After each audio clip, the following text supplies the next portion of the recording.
ಶಿಡ್ಲಘಟ್ಟ ತಾಲೂಕಿನ ಬಶೆಟ್ಟಹಳ್ಳಿ ಹೋಬಳಿಯ ಆಮೂರು ತಿಮ್ಮನಹಳ್ಳಿ ಹಾಗೂ ಗೌಡನಹಳ್ಳಿ ಗ್ರಾಮದಲ್ಲಿ ಸರ್ಕಾರಿ ಕಿರಿಯ ಪ್ರಾಥಮಿಕ ಶಾಲೆಯ ಎಲ್ಕೆಜಿ ಮತ್ತು ಯುಕೆಜಿ ವಿದ್ಯಾರ್ಥಿಗಳಿಗೆ ಸಮವಸ್ತ್ರ ಹಾಗೂ ಶೂ ವಿತರಣೆ ಕಾರ್ಯಕ್ರಮ ಆಯೋಜಿಸಲಾಗಿತ್ತು. ಎಸ್ಎನ್ ಕ್ರಿಯಾ ಟ್ರಸ್ಟ್ನ ಅಧ್ಯಕ್ಷರು, ಸಮಾಜ ಸೇವಕರು ಪುಟ್ಟು ಆಂಜಿನಪ್ಪ ಮಾತನಾಡಿ, ಸರ್ಕಾರಿ ಶಾಲೆಗಳನ್ನು ಅಭಿವೃದ್ಧಿ ಮಾಡಲು ಮುಂದಾದಾಗ ಸಮಾಜ ಸೇವಕರು ಹಾಗೂ ದಾನಿಗಳು, ಪೋಷಕರು ಸಹಕರಿಸಿದರೆ ಮತ್ತಷ್ಟು ಅಭಿವೃದ್ಧಿಯಾಗುತ್ತವೆ.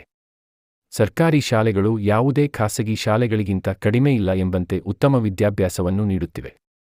ಹಾಗೆಯೇ ಅವುಗಳನ್ನು ಪ್ರೋತ್ಸಾಹಿಸಿದಲ್ಲಿ ಮುಂದಿನ ದಿನಗಳಲ್ಲಿ ಖಾಸಗಿ ಶಾಲೆಗಳಿಗಿಂತ ಹೆಚ್ಚು ಸರ್ಕಾರಿ ಶಾಲೆಗಳು ಉಳಿಯುತ್ತವೆ ಮತ್ತು ಬೆಳೆಯುತ್ತವೆ. ಹಾಗೆಯೇ ಮಕ್ಕಳು ಸಹ ಅಭಿವೃದ್ಧಿ ಹೊಂದಿ ಉನ್ನತ ಶಿಕ್ಷಣ ಮತ್ತು ಜ್ಞಾನವನ್ನು ಪಡೆದು ಉತ್ತಮ ಸಮಾಜ ನಿರ್ಮಾಣ ಮಾಡಲು ಸಹಕಾರಿಯಾಗುತ್ತದೆ ಎಂದರು. ಎಸ್ಎನ್ ಕ್ರಿಯಾ ಟ್ರಸ್ಟಿನ ಅಂಜಿನಪ್ಪ ಎಂದರೆ ಯಾರಿಗೆ ತಾನೇ ಇಷ್ಟ ಇಲ್ಲ, ಎಲ್ಲರೂ ಪ್ರೀತಿಯಿಂದ ಕಾಣುತ್ತಾರೆ, ಎಲ್ಲ ಮಕ್ಕಳಿಗೂ ಪ್ರೀತಿ ಜಾಸ್ತಿ. ಅದರಿಂದ ಗೌಡನಹಳ್ಳಿ ಶಾಲೆಯಲ್ಲಿ ಅಂಜಿನಪ್ಪ ಭೇಟಿ ನೀಡಿದಾಗ ಶಾಲಾ ಮಕ್ಕಳು ಅವರಿಗೆ ಥ್ಯಾಂಕ್ಸ್ ತಡೆದುಕೊಳ್ಳುವ ಮೂಲಕ ಕೃತಜ್ಞತೆಗಳನ್ನು ಹೇಳುತ್ತಿರುವುದು.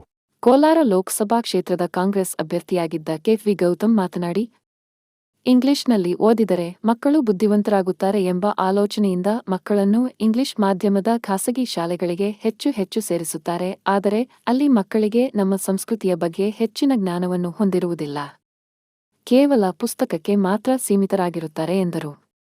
ಈ ಸಂದರ್ಭದಲ್ಲಿ ಗೌಡನಹಳ್ಳಿ ಮಂಜುನಾಥ್, ಗೌಡನಹಳ್ಳಿ ಶಾಲೆಯ ಮುಖ್ಯೋಪಾಧ್ಯಾಯರಾದ ದೇವರಾಜ್, ಗಜೇಂದ್ರ, ರವಿ, ಶಿವಣ್ಣ, ಮುನಿರೆಡ್ಡಿ, ಚೌಡಪ್ಪ, ಅಶ್ವಥ್ ರೆಡ್ಡಿ, ನಾರಾಯಣರೆಡ್ಡಿ, ಮಂಜುನಾಥ್, ವಂಟೂರು ಶಿವಣ್ಣ, ದಾಮೋದರ್, ಮುರಳಿ, ಅಂಬರೀಶ್, ಮಧು, ದೇವರಾಜ್, ದ್ಯಾವಪ್ಪ, ಮಳಮಾಚನಹಳ್ಳಿ, ಮುನಿರಾಜ್, ವೆಂಕಟೇಶ್, ದ್ಯಾವಕೃಷ್ಣ, ಶ್ರೀನಿವಾಸ, ಕೆಂಪ್ಲಣ್ಣ, ಕೇಶವಣ್ಣ, ಚಂದ್ರು, ಪ್ರಮೋದ್, ರಮೇಶ್, ಮದನ್, ದರ್ಶನ್ ಮತ್ತಿತರರು ಇದ್ದರು.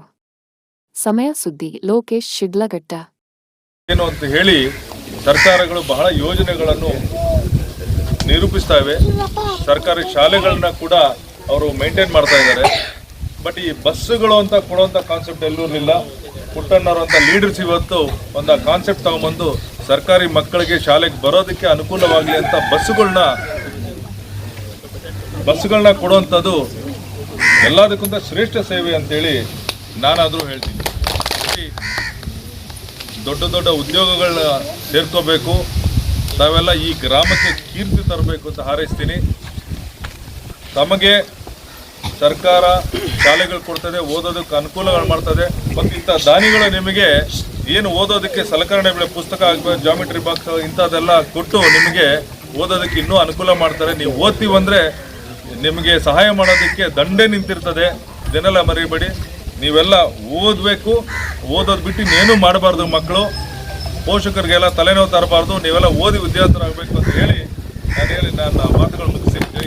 ಸಂಸ್ಕಾರ ಇದ್ದಂಥವರು ಬಂದು ಇಲ್ಲಿ ಶಾಲೆಯಲ್ಲಿ ಹೋಗಲಾಗಂಥದ್ದು, ಏನು ನಡೀತಾ ಇದೆ ಅಂತ ನೋಡೋಂಥದ್ದು, ಇಲ್ಲ ಏನೋ ಒಂದು ಸಮಸ್ಯೆಗಳಿರೋಂಥದ್ದನ್ನ ತಿಳ್ಕೊಂಬೋದು ನಮ್ಮಂಥವ್ರಿಗೆ ತಿಳಿಸೋಂಥದ್ದು ಎಲ್ಲನೂ ಸಹ ಸೇವೆನೇ. ಇರೋರು ಸೇವೆ ಮಾಡಬೇಕು, ಹಿಂದೆ ಇರೋಂಥವ್ರು ಸಹ ಕೈ ಜೋಡಿಸ್ಬೇಕು. ಆವಾಗಲೇ ಒಂದು ಪರಿಪೂರ್ಣವಾದ ಸಮಾಜ ನಿರ್ಮಾಣ ಮಾಡೋದಕ್ಕೆ ದಾರಿ ಆಗ್ತದೆ. ಆ ನಿಟ್ಟಿನಲ್ಲಿ ಇದೊಂದು ಶಾಲೆಯ ವಿಚಾರವಾಗಿ ಎಲ್ಲರೂ ಸಹ ಕೈ ಜೋಡಿಸ್ತಾ ಇರೋಂಥದ್ದು ಒಳ್ಳೆಯ ಬೆಳವಣಿಗೆ, ಅದಕ್ಕೆ ಒಳ್ಳೆಯದಾಗಿ.